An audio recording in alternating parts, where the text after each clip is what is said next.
Channel, and today we're going to go through the step-by-step guide to getting you shredded.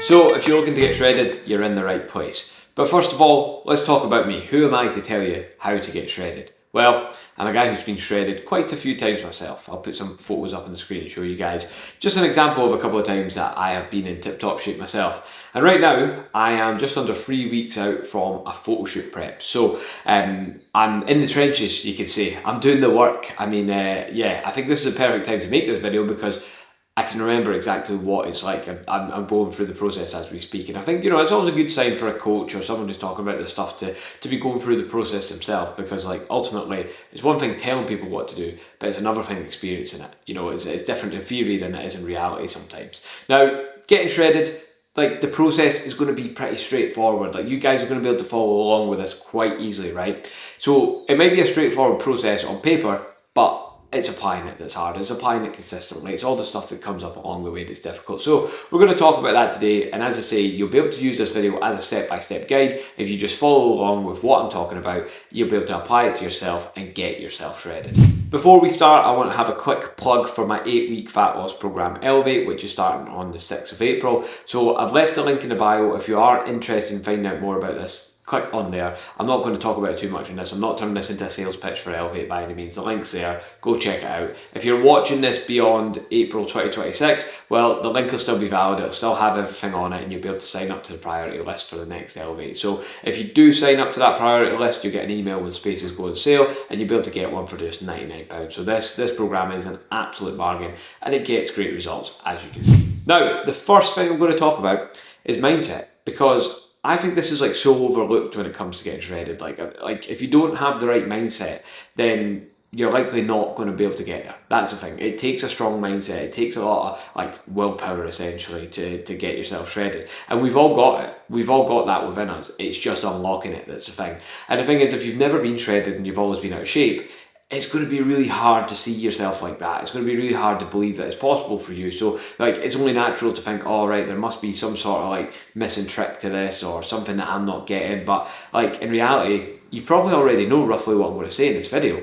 It's just applying it, as I say. That is a tough thing. And the first step to that is just believing in yourself. And I think that can be really tough at the start. And I always say to clients, I'm like, you've got to fake it till you make it. You've got to like, if you're having that thought process of like where you're trying to get to, and you can't picture yourself like that, you just need to keep like correcting yourself. No, I will get shredded. Not I'm going to try to get shredded. I will get shredded. I will do this. I won't try and do that. I will do this. Okay, I will do the steps. I will go to the gym. I will meal prep. I will get the stuff done that I've got to get done.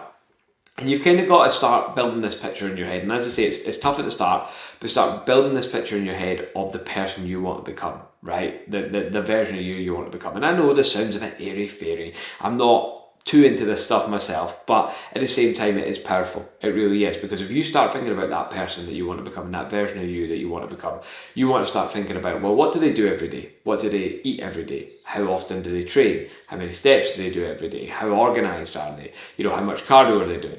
Because you need to start becoming that person now. So if you write all that down on a sheet of paper, think about this person you want to become, this version of you want to become, and what they're doing right now, well, you better start doing that, because that's how you become that person.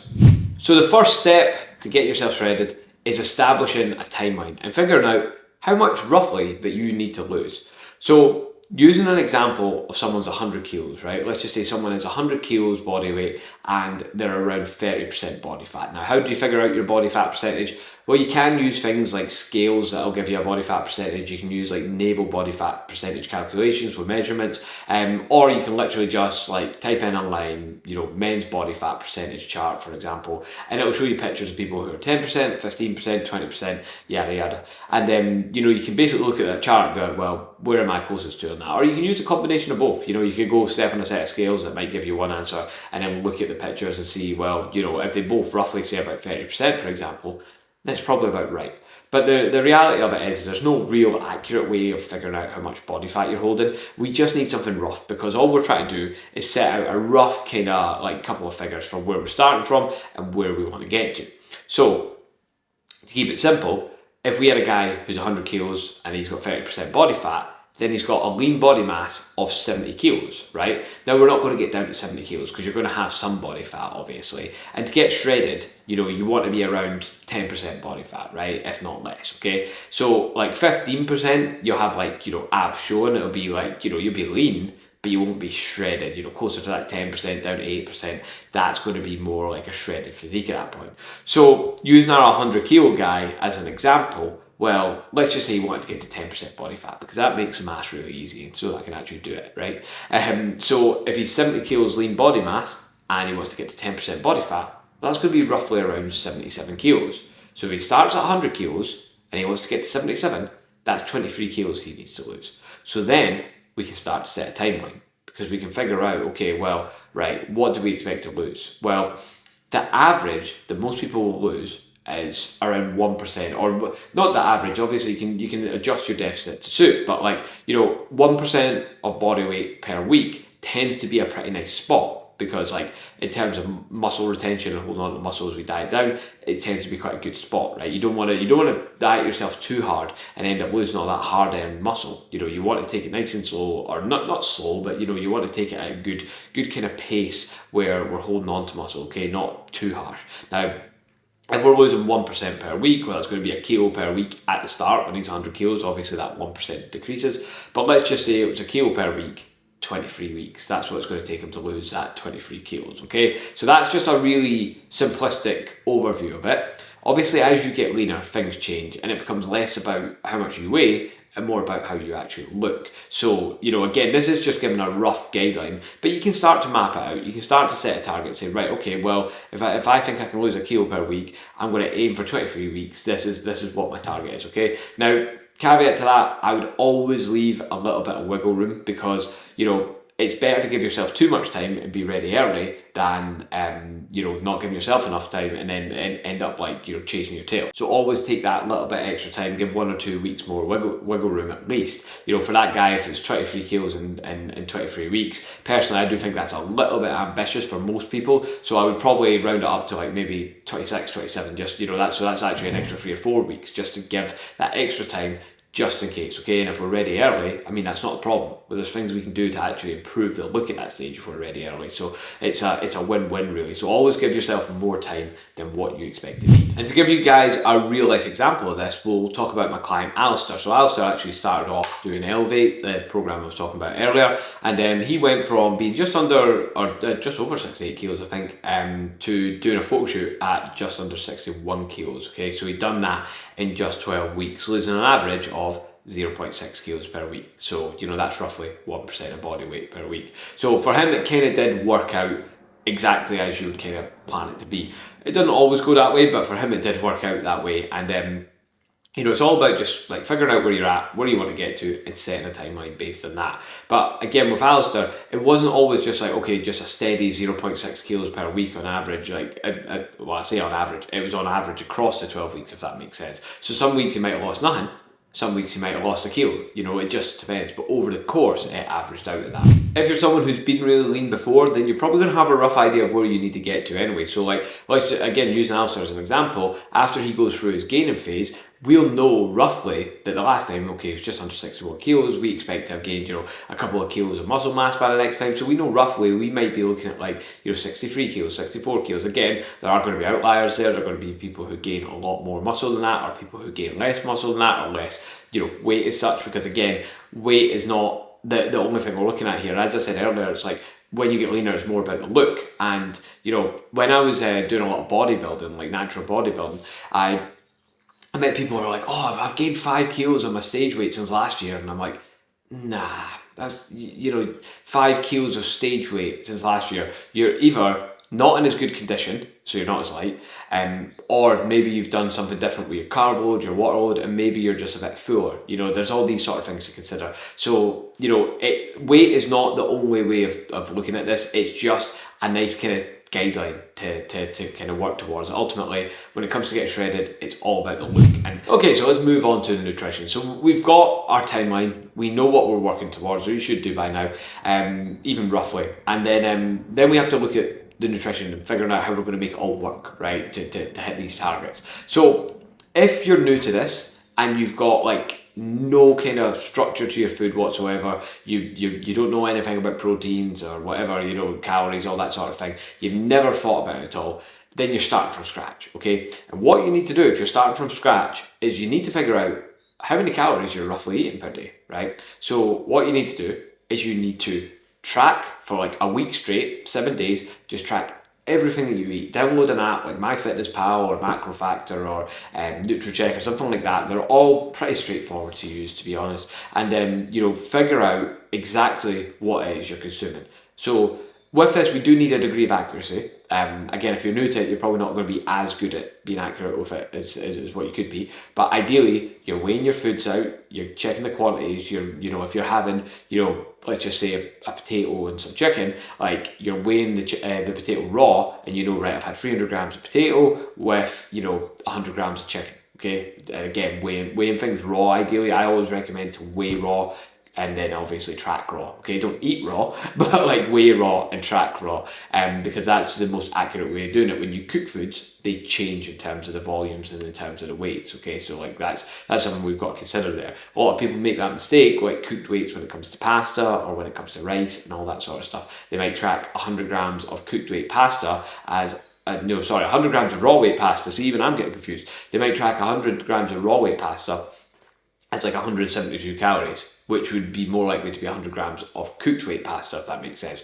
Because 100 grams of raw weight is going to be around about 360 calories. So, it's best to do things raw because, again, like, you don't know how much water that pasta is like soaked up, so it could be more, it could be less, and that's totally going to change things in terms of the calories, isn't it? So, as I say, if you're brand new, take that week, track what you're consuming, and then take an average across the week. It might be higher some days, it might be lower other days. Take an average, and that'll let you know where exactly your nutrition is, okay, how many calories you're consuming. And then for that week as well, you'd be as well tracking your weight and see what your weight's doing. So again, with your weight, you want to be taking it first thing in the morning. You want to be taking it fasted before you eat or drink anything, and ideally in your underwear, like every day in your underwear. Don't do it in like a dressing gown one day or pajamas the next day. These things obviously are going to change the weight. We need to be comparing apples to apples with these things, so we need to make sure we are taking them under the same circumstances every single day, so we're getting fair weigh-ins to compare. Again, across the week, you'll look at what your weight's doing, maybe even looking at this across 10 days to 2 weeks to see what it's actually doing. And then if you say, let's just say for example, you're eating 2,000 calories a day and your weight's dropping, well then you're in a deficit. So that's that sorted, you're already in a deficit. So again, it's all going to be relevant to you as well and where you're starting from. Obviously some people will be eating more than others and some people will be dieting on more calories than others. So we have to, obviously take that into consideration. A 60 kilo female is not going to be on as many calories as, a 120 kilo man. So if you're just maintaining your weight and nothing's changing, you're not losing any body fat, well, then you're going to want to take 10 to 15% off your calorie targets, okay, or your average calories, and then that would be your starting kind of calorie goal. If you're gaining weight, then you're probably going to have to take a little bit more off than that, okay? Remember, as I say, weight is only part of the picture as well, so there is a larger context to this, but like by and large, it will give you an idea of the direction that things are heading. If you're someone who already has like a diet plan in place, you know how many calories you're on, well, you just need to start getting yourself into a deficit, don't you? And I like to do this kind of step by step. I don't like going into like, some people go into like a calorie calculator about, right, what are my deficit calories? I'm just going to jump from what I'm on now, say 3,500, all the way down to 2,000 calories. No, personally, I like to take smaller jumps. Like at the start, like let's just say for example you were on 3,500 calories, taking like 350 calories out of that, well that's only 10%, so it's not actually too big a jump. But like, you basically just want to start removing calories, give it a week to 10 days, see what it's doing. Are you losing fat? And again, I feel like I haven't mentioned this, so I want to talk about this. Obviously, yes, weight is one indication, but you also want to look at your physique. You want to do weekly update photos. You want to maybe take measurements of your waist and your hips and just see what they're doing as well. If they're coming down, it's a good indication that you're losing body fat. And obviously how your clothes feel as well. These are all indicators of where things are heading. Sometimes, in some scenarios, some people will not lose any weight, but their body will completely change composition. So if you're new to training or if you've not been training for a while and you're coming back to it, we can get these lovely scenarios where actually, as I say, your weight doesn't change because you're maybe regaining old muscle or regaining new muscle if you're just starting, and you're losing fat at the same time. If that is you, That's not a bad thing. If your weight's not moving, that's not a bad thing. If you're getting leaner and your weight's staying the same, you're recomping. That's ideal. Okay. Eventually, obviously, yeah, that won't last forever. But like, eventually your weight will start to drop, and it'll just be pure body fat that you're losing. But it's something worth bearing in mind. And something else, just while I'm on that note, is a lot of people tend to up their water intake at this point. Like when they start eating better and eating healthier, they end up drinking more water. Guess what that does? Usually makes you heavier. So we've got to consider that too. I'm not saying don't drink more water, I'm just saying it's another consideration for what's going on with scales in terms of progress.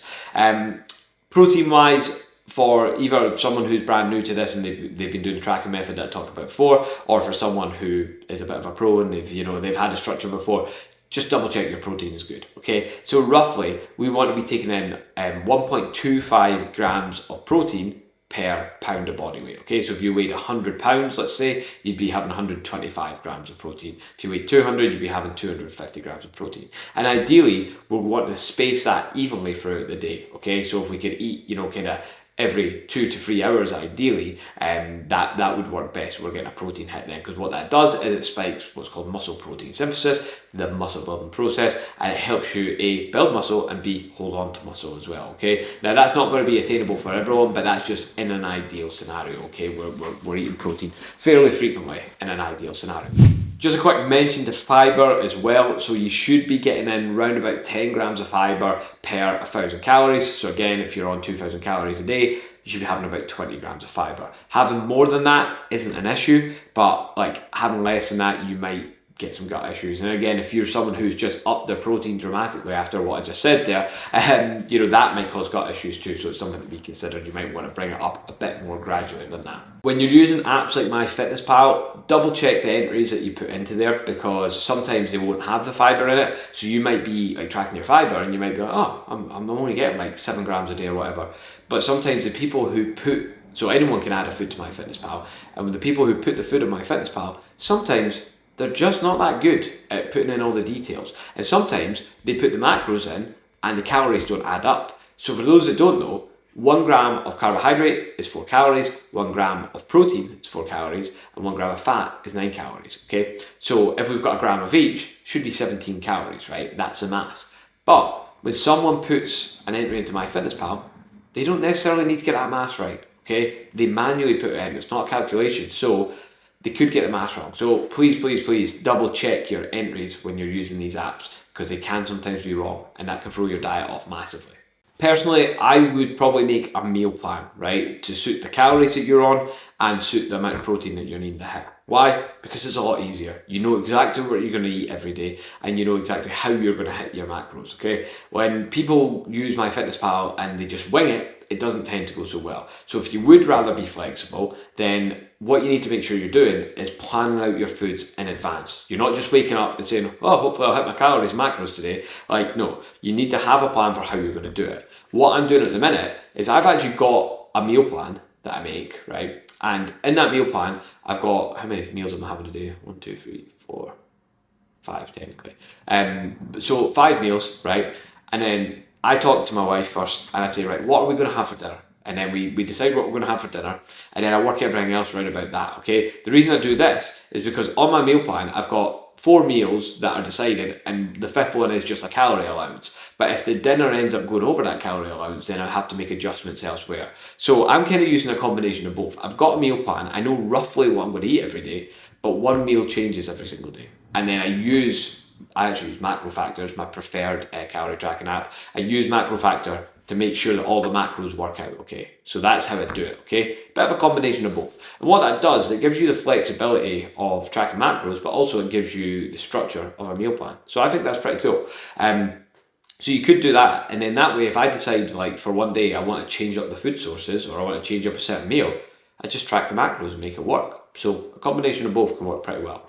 But the thing is with nutrition, I could sit here and talk about it all day. We could go way deeper, but ultimately, we need to get a baseline set, and again, if you're the person who is starting from scratch, It's a 7-day food diary. Take an average, see what that's doing to your body weight and your body fat, see if anything's changing with it, and then go from there. Decide whether you need to take an extra drop from there, or decide whether you're actually on the right amount of calories already. We just need to figure out, exactly where that's at. Then set your protein, and then track, obviously, your calories and stick to it for 7 to 10 days, and then we can go on to start making adjustments from there, which is what we're going to talk about next.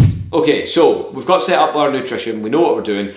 We're going to have to start making adjustments at some point, because you don't just set a diet and that's it and stick to it forevermore. So we need to track our progress and see how our body's responding so that we can make the right changes. Now, I've already covered this in this video, but I'm going to talk about it again. You want to be taking your body weight on a daily basis and see what the average does, okay? So we're not worried about getting a new low every week, we're worried about what the average weight's doing. Is the average weight moving over time, okay? Taking it first thing in the morning, fasted, in your underwear, so that there is no margin for error, so that it can't, so it's the same conditions every single day, okay? And then measurements, I would recommend taking them weekly. You could do your waist and hips, they're going to be the most important ones when it comes to fat loss, but also you could do your arms, you could do your legs, you could do your neck. A thicker neck is actually a sign of more muscle mass. I don't particularly care that much for doing the chest measurements, because I think, depending on how you breathe, you can influence that pretty easily. Body fat percentage, you can figure this out using a navel body fat percentage. You can figure that out from the measurements. For males, all we need is a neck and a waist measurement to do that. For females, we need a neck, a waist, and hips measurements to do that. Now, I talked about already about there's no accurate way of figuring out your body fat percentage, but what this does, right, is say the navel body fat percentage says you're 30%. and you drop down to 20%. Now, you might not be a true 20% at that stage. It might be wrong. You might be less, you might be more, but you've dropped 10% body fat. So it's just using it as a gauge. Are we heading in the right direction? And then the creme de la creme, the most important thing, is going to be the progress photos, okay? And it can be pretty hard to see in yourself. I'm not going to lie. Sometimes when you're doing this by yourself, you're looking at the photos and you're thinking, fucking hell, have I changed at all? And some of my clients think like that too. And then I show them the side by side and they're like, holy shit. So taking your progress picture is going to be pretty important. You want a neutral background. You want ideally some good lighting so you can see how you're looking at your very best. But whatever you do, take it in the same place every week. I would probably say for most people, take them fasted. Personally, I choose to take mine either midday or last thing at night, because for me, again, I don't want to blow my own trumpet, but I'm holding a bit of muscle, so I've got more fullness at night when I've been eating throughout the day, and I prefer to get that kind of fuller look. But for most people, I'm probably going to say take them first thing in the morning, because again, what you eat and what you drink throughout the day can influence that. Maybe you eat something that gives you a bit of bloating and it influences your progress picture, and you think you're maybe not making any progress, but actually it's maybe just more of a digestion thing. So progress picture is going to be pretty important. Front, side, back, if you like doing the bodybuilding poses, then throw them out there too, because it gives you an opportunity to look at yourself in different ways. But I would definitely do at least a front relaxed, side relaxed, back relaxed, and other side relaxed, okay? I'll put some examples up on the screen so you can see exactly how I'd recommend doing them. It's particularly the side ones, because we want to see what's going on with your waist, okay? So once you're doing all that, you need to assess it every week. Are you heading in the right direction? Now, I've already said in this video, I would give any change 7 to 10 days to make sure it's working, okay? So don't just spit the dummy after a few days of making a change to your diet and then decide to change it up again. Give it 7 to 10 days. I would actually edge more towards 10 days, okay? And that's 7 to 10 days of sticking to it perfectly. If you haven't stuck to it 100% perfectly, then there's no point in adjusting the progress or adjusting your targets, because ultimately, you don't know what's those last targets were doing, because you never stuck to it properly. So adherence is going to be pretty damn important. Now, if your body weight's moving and it's moving at that rate that we talked about, or your body fat's moving off nicely, then that's perfect, that's fine. You may want to make a change anyway, because over time what happens during fat loss is, if we're eating less calories than we're burning, right? So let's just say we're burning this amount of calories, we're eating this, right? What happens, the amount of calories we burn tends to start to come down, because your body wants to be at a state of relative balance, right? So then we have to increase the deficit, okay? and then it keeps kind of happening to some degree, okay? So that's why like fat loss stalls eventually, right? So sometimes if you're like in a deficit, so you're in a deficit here, right, and this is starting to come down, maybe you just want to make the change before it gets there. You want to maybe just stay a bit ahead of the game. It does no harm, to be honest. Sometimes making small changes every week is better than making big changes every 2 weeks, if that makes sense. You might even just drop like 50 calories a week, or you might increase your cardio slightly, or increase your steps slightly. So these are all the things we need to think about. And again, cardio, steps, training, you're going to want to be tracking these things too, to see what the activity side of things are doing. Because obviously, again, we're trying to create a deficit. We increase the cardio, we burn more calories, so that creates a larger deficit. Or, we decrease the food, that obviously increases the deficit. So there's different ways of doing it as well, okay? So when it comes to making adjustments, and you need to make that change, somewhere between 50 to maybe like 250 calories a week would be a rough kind of guideline on how much calories to remove when you're going for the food, right? Now that depends how much food you're on, because to remove 250 calories from someone who's on 2,500 calories versus someone who's on 1,500 calories, then that's going to be a big difference, isn't it? So like think about it in percentage of overall calorie intake as well, okay?